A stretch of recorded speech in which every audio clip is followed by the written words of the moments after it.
प्यारे साथियों नमस्कार। मैं आप लोग का स्वागत करता हूं यूट्यूब चैनल प्लेटफॉर्म पर रूट्स कोचिंग सेंटर में। आशा करता हूं सब लोग अच्छे होंगे और पढ़ाई लिखाई कर रहे होंगे। ठीक है, तो आप लोग को मैंने लाया हूं मैथ्स क्लास का 10th का है आप लोग का द्विघात समीकरण। ठीक है, तो हम लोग आज इसका लेक्चर वीडियो करेंगे, यानी हम लोग आज इनको बारे में इंट्रोडक्शन जानेंगे कि द्विघात समीकरण होता है क्या, किस प्रकार इस पर क्वेश्चन आती है, हम उन्हीं का चर्चा करेंगे। ठीक है, हम लोग एनसीईआरटी बुक से पढ़ेंगे। देख लीजिए एनसीईआरटी बुक से इसी को के क्वेश्चन जितने भी रहेगा हम लोग सॉल्व भी करेंगे। ठीक है, तो आप लोग इस वीडियो को शेयर नहीं किए हैं, लाइक नहीं किए हैं, चैनल सब्सक्राइब नहीं किए हैं तो जरूर करिए, क्योंकि आपको मैं बता रखा हूं ये फ्री ऑफ कॉस्ट है। जो आप लोग गरीब को मैं भला और पढ़ाना चाह रहा हूं, और आप लोग इस पर आए हैं नए तो चैनल को भी सब्सक्राइब कर लीजिए। चलिए शुरू करते हैं, हम लोग क्लास देर नहीं करते हैं, स्टार्ट करते हैं। ठीक है, देखिए द्विघात समीकरण होता है क्या, याद रखिएगा। ये आपका क्लास 10 का 4 लेसन हो गया चैप्टर। ठीक है, 4 चैप्टर हो गया आपका, जो एनसीईआरटी बुक से मैं पढ़ाऊं रहा हूं। ठीक है, याद रखिएगा सभी विद्यार्थी, जो कि क्लास 10th का है। क्या है? क्लास 10th का है। ठीक है, जो बिहार बोर्ड का तैयारी कर रहा है उसके लिए है। ठीक है, बाकी बोर्ड के लिए भी पढ़ना होगा 2025 के लिए, एग्जाम 2025 में देंगे उसके लिए। 2024 तो एग्जाम पेपर तो हो गया, जो 25 में देने वाले विद्यार्थी उसको ध्यान से सुनिएगा। ठीक है, चलिए हम लोग बात करते हैं द्विघात समीकरण होता है क्या। ठीक है, द्विघात समीकरण होता है क्या। द्विघात समीकरण इसका डिफिनेशन कहा जाता है तो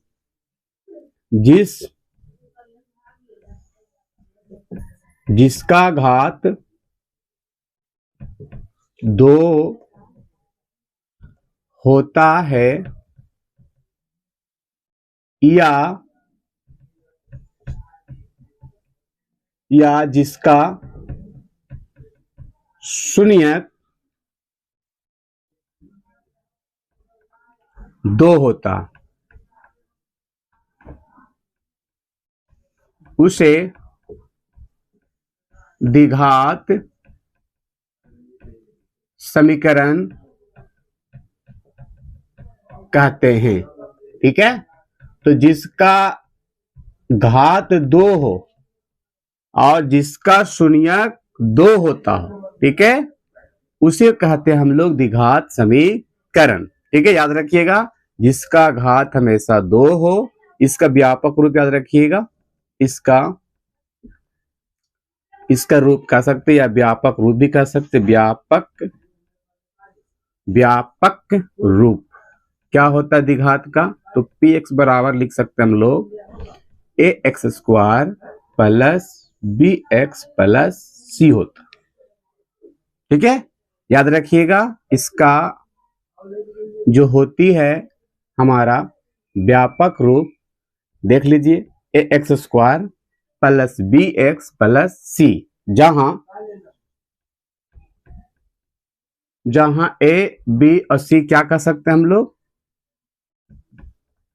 अचर है, और x है जो चर है। ठीक है, याद रखिएगा, ये आप लोग नोट कर लीजिए, आप लोग का स्क्रीनशॉट कर लीजिए, जो भी करना है आप लोग कर लीजिए। द्विघात समीकरण उसे कहते हैं जिसका घात 2 होता है या जिसका शून्यक 2 निकलेगा, 2 होता है या निकलेगा, उसे द्विघात समीकरण कहते हैं। ठीक है, कहता लिख दिए, कहते हैं। ठीक है, चलो इसका व्यापक रूप की बात किया जाए तो ax² plus bx plus c होता है।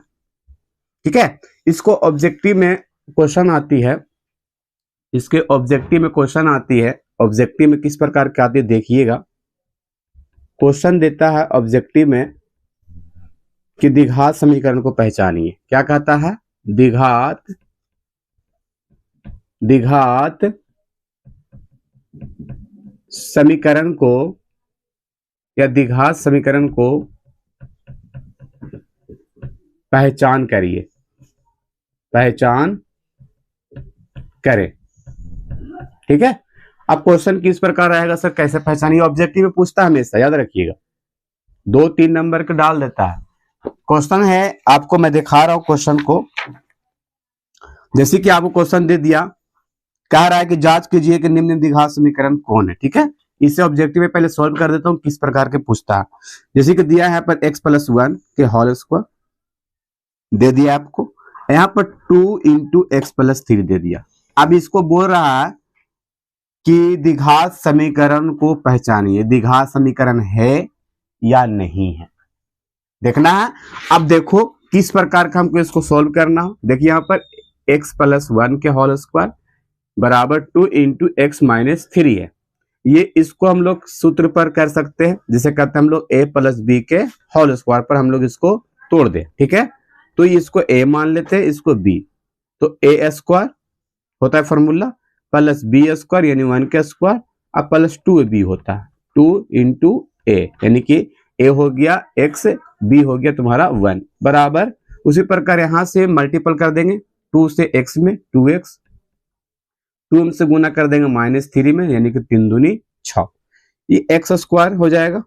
ठीक है, प्लस 1 का स्क्वायर 1 प्लस 2x बराबर 2x - 6 हो जाएगा। ठीक है, अब यहाँ पर x² के x² प्लस 1, इसका कास्ट ये इधर लेके चले आओ, बराबर 0 रखे हम लोग, याद रखिएगा बराबर हमेशा 0 रखेंगे इसमें। ठीक है, ये आ जाएगा प्लस से माइनस से प्लस में, और प्लस 2x से ये भी प्लस से कहाँ जाएगी, माइनस में आ जाएगी। क्लियर, x² के x², यहाँ पर 6x 7, ये क्या हो जाएगा, प्लस 2x - 2x में कैंसिल हो जाएगी, तो आपको ये आ गया क्या, px बराबर कह सकते हैं हम लोग कि आपका x² + 7 आ गया।